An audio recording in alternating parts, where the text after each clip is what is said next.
So the final step for us to explore in this sample is to find out really how these line primitives are created. And the drawbox class has a new function which is added to it, which is also invoked automatically by flbox. And whenever there is an event associated with the box, such as mouse moves, mouse clicks, keyboard events, this handle function is invoked. Now remember that with window and buttons and other gadgets, we would have to create a callback function and attach it to the control. So in this case, all we need to do is just to know which function that we want to redefine. So what's going on here? The approach is different because we're dealing already with an existing base type control flbox, and this flbox already predicting that we want to handle events such as mouse clicks, and therefore there's already a predefined function defined in its public interface. All we need to do is redefine this function. It's a virtual function. Virtual functions will be discussed later in our course, but right now just accept the fact that this function is invoked whenever there's an event in this graphical user interface environment associated with our box widget. Okay, so what is going on here? So the idea here, the implementation of this event handling, and by the way, right now there is no keyboard, like we don't do anything with the keyboard, we only use mouse events.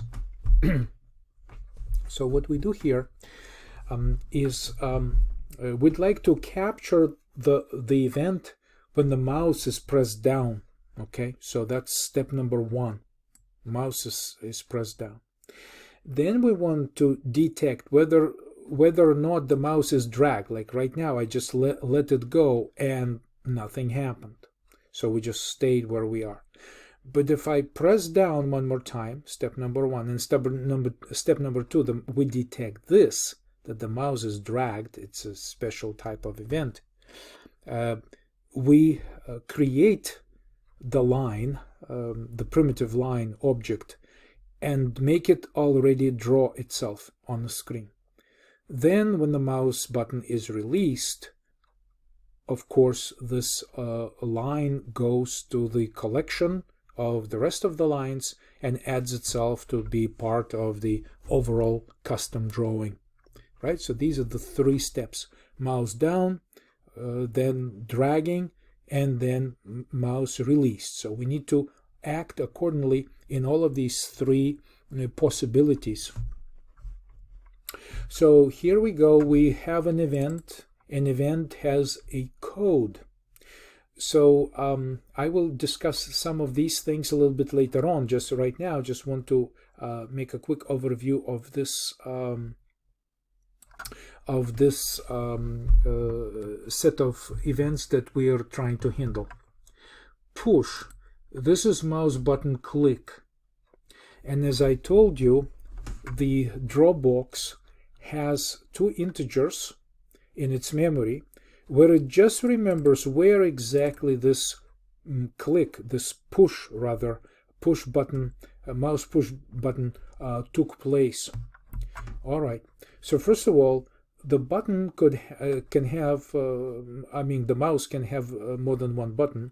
So first we ask, what is the button code? So we're gonna need to memorize what code this is, and we can extract it from the library, and then we get where this event, this click event, is taking place, and we're getting X and Y positions of the event. And then in our own logic, I set the result of our handle, event handling, to say handle event here, because it's possible to capture this event but then say, I don't want to handle this event. Let some other part of this library handle this event. I don't want to do it. Okay, so just basically you quit. I say you say I don't want to handle it here. So we make this distinction, and I keep these two integers directly inside the handle. And this result we return from the handle. Basically, we need to tell the library, are we handling this event or not? Because it's a user interface event, and it could be cascading down to the sort of like a hierarchy of objects, okay, and or graphical widgets. So therefore, we must answer from this function. We need to provide this integer, which is we want to handle it or let somebody else handle it. So it's kind of a little bit of a another responsibility of this handle is to provide this answer. So clearly a mouse button we want to be involved with. Now the mouse begins to drag so that the line starts doing this. This is dragging right now. And with every drag we get here. So the event code is drag, and we get here.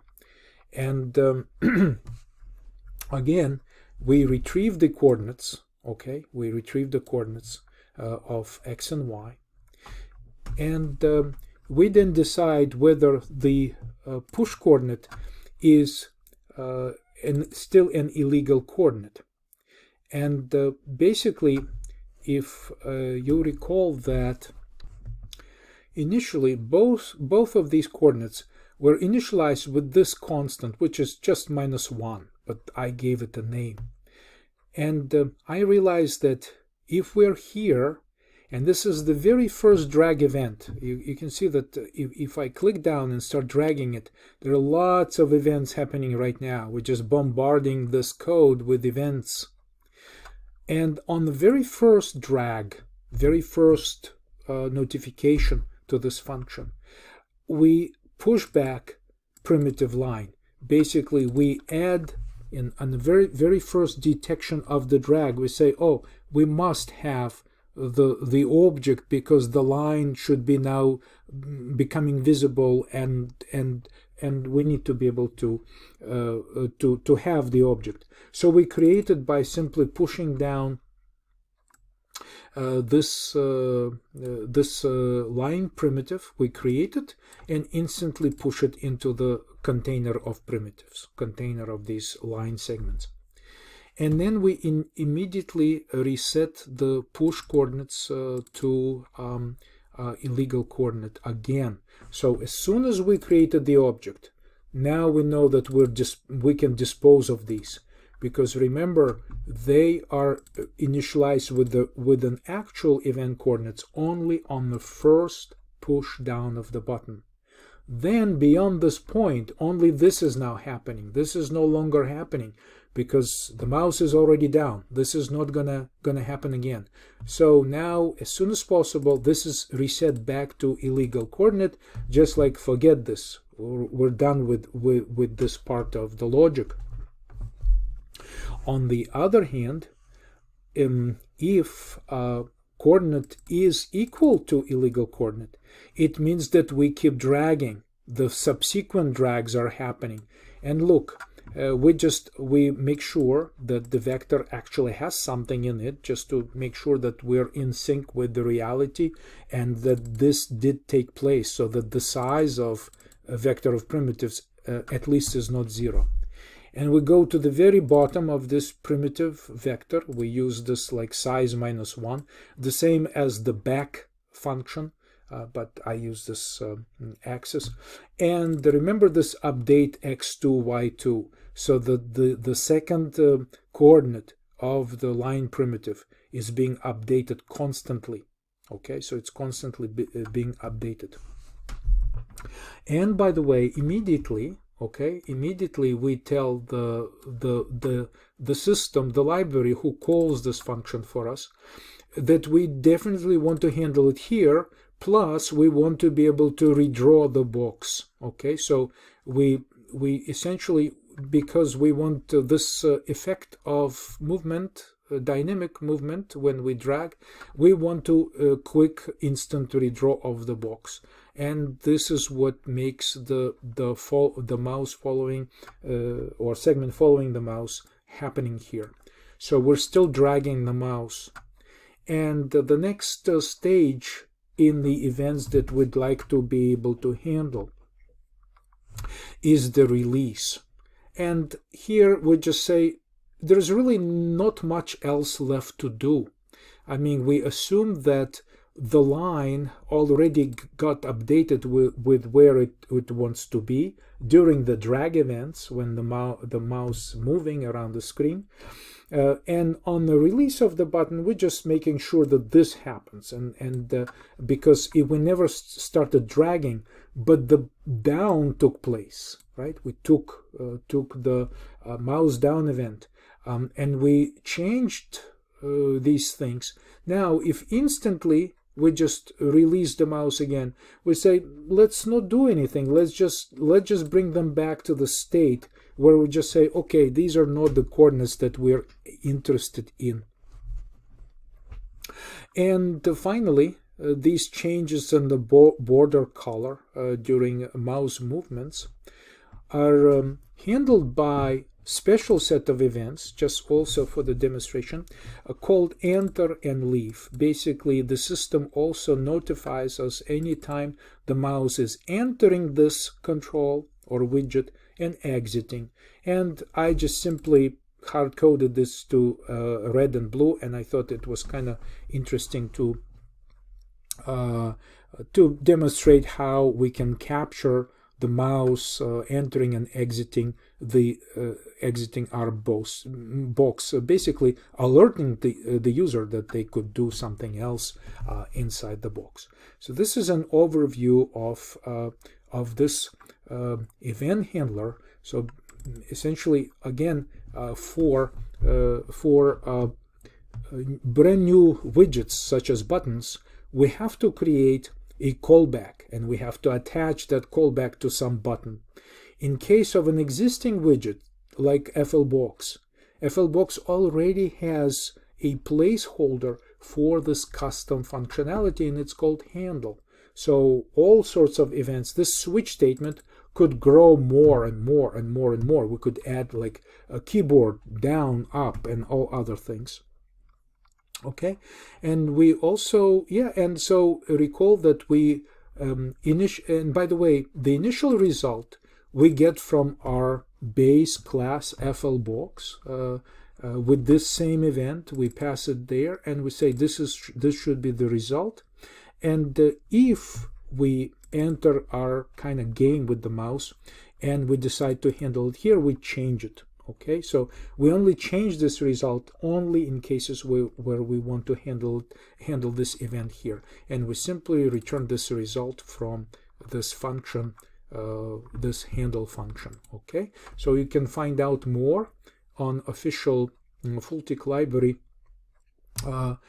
documentation page, and obviously every function has documentation page on Fulltick or fltk.org.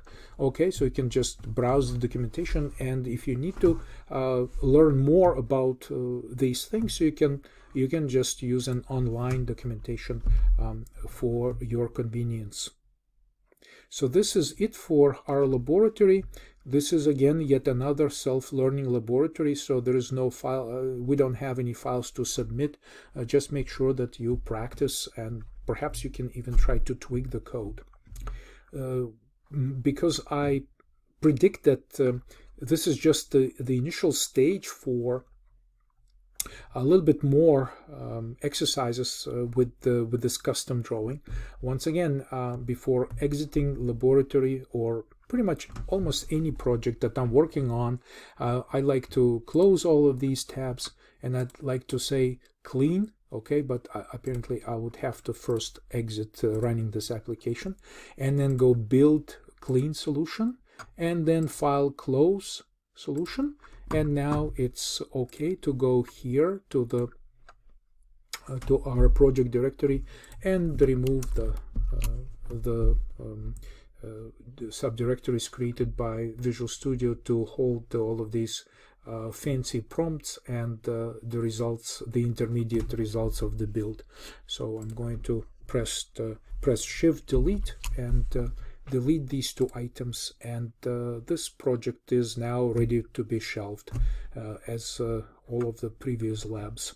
So it's just a simple protocol to follow, and I like to keep my projects clean unless I'm right in the middle of doing my development.